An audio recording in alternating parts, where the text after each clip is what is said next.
छानपैकी कोळी कोळी वांगी घ्या. तुमच्या घरात जेवढे लोक असतील तेवढे वांगे घ्या.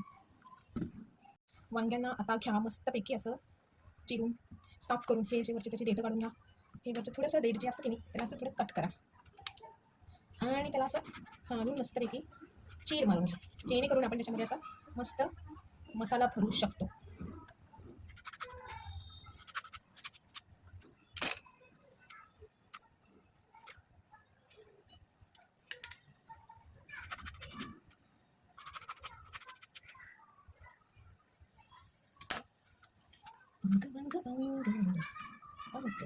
म्हणजे इथे नाही पोळ्यांचा जरा जास्तच गोंधळ असतो.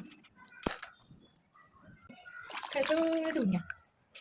पाण्यात भिजत घालून ठेवलेली आहेत वांगी, कारण की ते मग अशी थोडी काळी नाही पडणार नाहीत काळी, म्हणून साठी मी त्यांना थोड्या वेळेस पाण्यात मस्त. वांग्यासाठी मी घेतला आहे एक कांदा, त्याच्या मी असं त्याची पाती काढून टाकले म्हणून त्याला मस्तपैकी चिरून घ्या. आपलं चिरणं एवढं प्रोफेशनल नाही, एकदम असं साधं सुद्धा चिरणं आहे, जमेल तसं चिरा.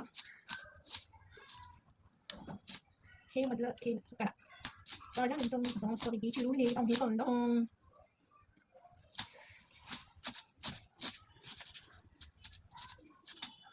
मिक्सरचं काढलं, त्यामध्ये घाला लसूण, थोडंसं आलं आणि थोडंसं खोबरं, थोडीशी घ्या कोथिंबीर. ही आहे कोथिंबीर, सगळ्यांना माहीतच असेल, मी काही नवीन सांगायला लागली. ही आहे कोथिंबीर आणि 2-4 अशी कढीपत्त्याची पानं. मग अशी जे घेतलेलं होतं आपलं खोबरं, लसूण, कोथिंबीर, कढीपत्ता वगैरे हे सगळे जिन्नस जे मी काही घेतलं होतं ते मी असं मस्तपैकी वाटून घेतलेलं आहे मिक्सरला. जरा असं जाडसर बारीक केलं आहे, एकदम फाईन पेस्ट नाही करायची आपल्याला. आपण एक मस्तपैकी प्लेट, त्याच्यामध्ये आपण तयार करणार आहोत वांग्यामध्ये जे स्टफ करणार आहे आपण, भरलं वांगं करतोय ना आपण, त्याच्यासाठी जे स्टफिंग असतं ते करायचं आहे. त्यासाठी मी ते मसाला घेतला आहे, थोडासा चिरलेला कांदा आणि आपले घरातले जे काही मसाले असतात. हे कांदा लसूणची चटणी आहे घरची, हे लाल मिरचीची पावडर आहे, थोडासा कलर येईल याच्याने, हे आपलं गरम मसाला आहे आणि सगळ्यांची फेवरेट हळद, त्याच्याशिवाय कोणतं जेवणच होत नाही.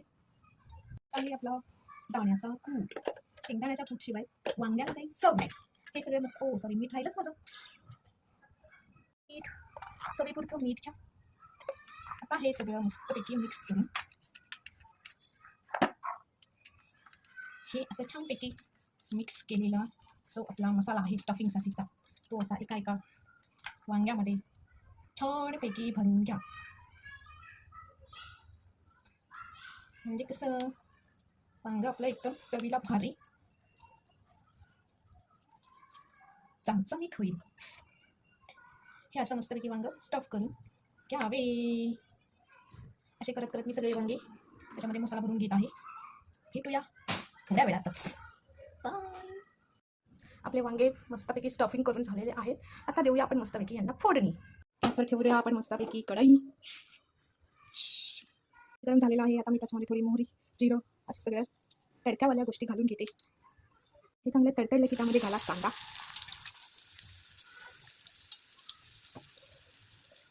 थोडा 2 कढीपत्त्याची पानं सुद्धा. कांदा चांगला परतून घ्या. कांदा छान परतल्यावर त्यामध्ये घाला थोडासा मसाला, कांदा लसूण मसाला घातले मी, थोडीशी लाल मिरची पावडर घातली, थोडी हळद घातली आणि थोडासा मसाला, गरम मसाला. हे सगळे घालून छानपैकी परतून घ्या. गॅस थोडा कमी केला, नाही तर सगळा मसाला माझा करपून गेला असता. आता घातले त्यामध्ये मी हे अशी स्टफिंग केली आपली वांगी, त्यांना पण असं छान परतून घ्या.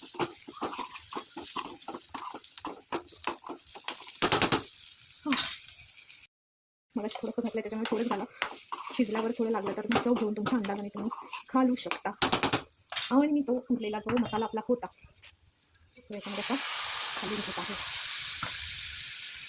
जास्त पाणी नाही घालायचं आपल्याला, थोडंच घालायचं असं आणि झाकण ठेवून वाफेवर शिजू द्या. थोडंसं पाणी घातले आणि वांगं त्याच्यावरती झाकण ठेवून आपण आपलं वांगं थोडं कुठपर्यंत शिजलं ते बघूयात. त्याला असं थोडंसं ढवळून घेऊया, नाहीतर ते खाली लागण्याची शक्यता आहे. त्यात पाणी कमी घातलेलं आहे त्याच्यामुळे. आणि मधनं असं बघत राहा, शिजलं का बघूयात आपण आपलं वांगं कसं शिजलेलं आहे ते. वा वा वा वा, मस्तपैकी तेल सुटलेलं आहे वांग्याला. चमचमीत. वाव.